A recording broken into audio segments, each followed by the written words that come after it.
Roberts of Stanford University's Hoover Institution, and I'm talking with John Taylor, also with Hoover and the Department of Economics at Stanford.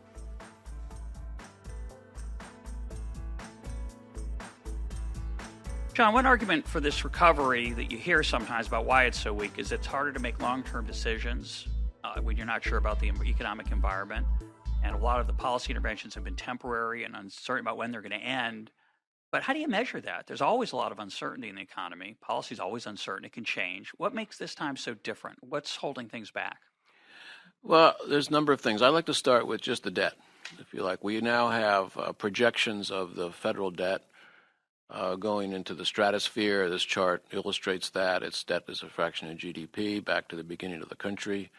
You can see the blip up in World War II. It's now the projections into the future by CBO, which are really quite dramatic. Well, until just last year, the CBO projected the debt out till 2085 or so, but since it got so high, I guess they scared people, so they decided not to forecast it out so high. You can see the path is exactly the same. They put a ceiling on it. But it's going to burst through the ceiling if unfortunately, right. Things don't change. So this chart illustrates, I think, tremendous uncertainty. How is this going to be resolved? This is the policy that's in place.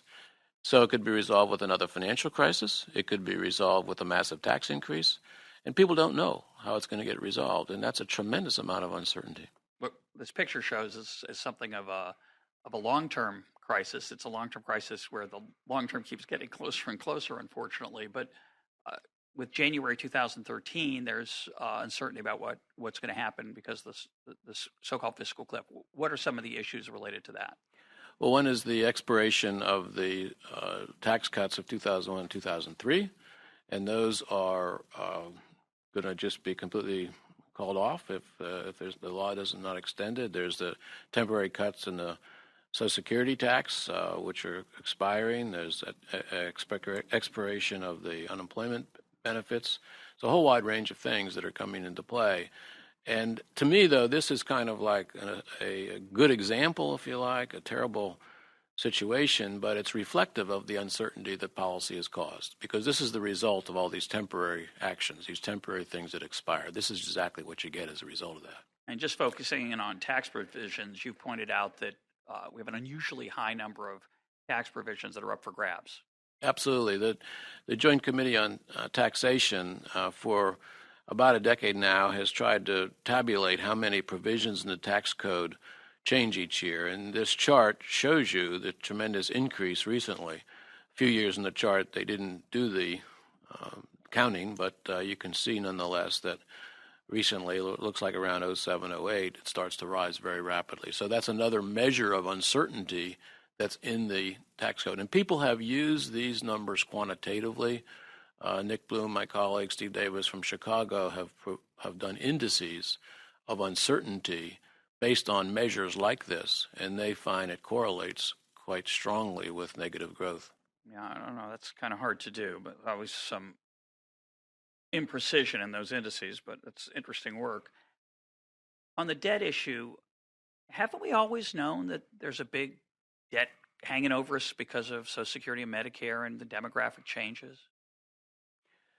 Well, it hasn't always been like this, that's for sure. If you go back a dozen years, we were projecting surpluses as far as the eye could see. And so this is definitely a new development. It has to do with maybe better estimates, the programs rising in their cost because of, for example, rising healthcare costs. A whole wide range of things makes these numbers much worse than they've been in the past.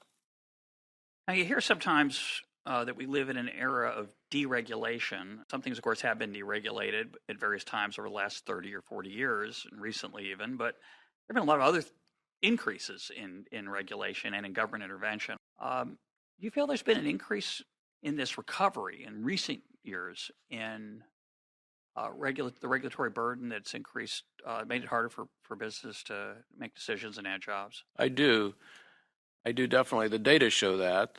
For example, look at the number of federal workers who engage in regulatory activities, and you can see how that's exploded in recent years as well. And so there's various measures. And I think this is very important because it's really not like we're moving into a deregulatory phase. We're moving into a re-regulatory phase, and I think that has to be stopped or addressed, or we're not going to get a rebound in this economy. And Obamacare and Dodd-Frank are two large regulatory interventions or changes, which incredibly to me have not been fully specified what they're actually going to be.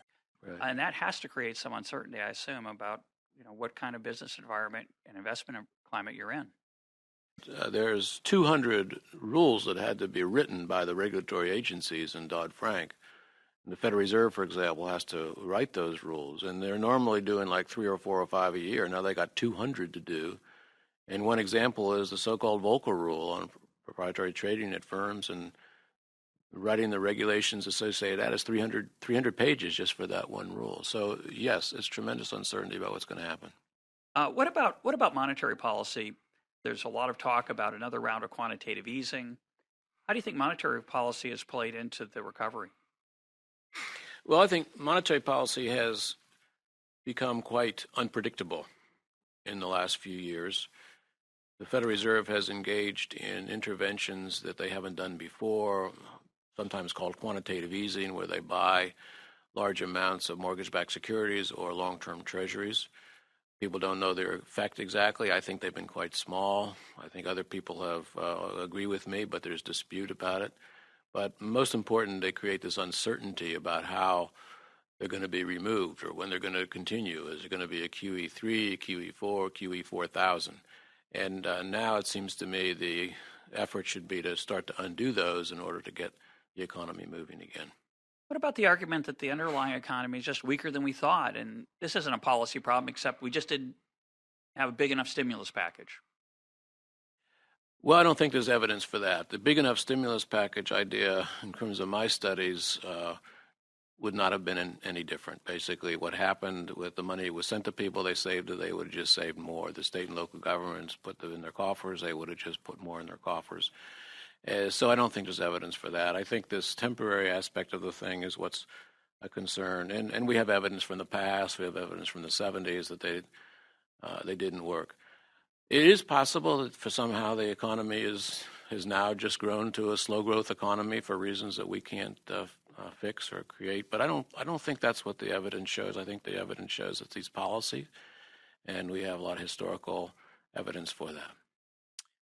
I want to close with invoking my Hayekian side again. And Hayek talks about in his Nobel Prize address the pretense of knowledge, and makes me wonder whether we really can understand what's really going on. I'm sympathetic to the arguments about bad policy, and it's not just uncertainty that we've talked about. Some of it's just bad policy outright. But isn't it always easy to just cherry pick examples of policies that are particularly egregious or that look bad, and they're correlated with this or that, and so we'll put the blame on those policies as a result? One of the reasons I worry about that is certainly the people that disagree with you and disagree with me about the right role of government or what is good policy, they're not convinced by these arguments. They blame the way the stimulus package was designed. They like a lot of these regulations. They think those make the economy healthier because they allow for a healthier healthcare sector and better business decisions because healthcare costs will be lower, is their claim. Dodd-Frank leads to better decisions for consumers and banks. How do you deal with the fact that people on the two sides of these kind of arguments don't seem to agree even after they've looked at the data? Well, you have to keep focusing on the data, make sure that people are in the same room on different sides and are talking about it as much as you can. But I think, Russ, the evidence, as people look at it and consider it carefully, is quite strong.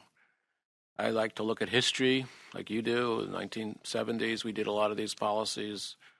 Didn't work very well. We had terrible performance, high inflation, high unemployment, low growth. Recently, we've done them. It hasn't worked well. We looked in the 80s and 90s for the most part. We didn't do these policies and things worked better. The Great Depression, we did a lot of crazy policies and it was terrible. So I just think we have so much evidence within the United States. And also just think about it globally. You know, it wasn't that long ago people were arguing that central planning was the way to go. The capitalist system wasn't going to work. You need to have the government controls. And we have so much evidence that that was terrible. You know, at the time, some people could make the reasonable argument there's another way to go. But yeah, you have North Korea and South Korea. Just the evidence could not be stronger. And And our situation is not that quite that stark, to be sure. But the arguments are similar. And I think the more people understand and look at it, the more they will be convinced about this particular view. Thank you, John.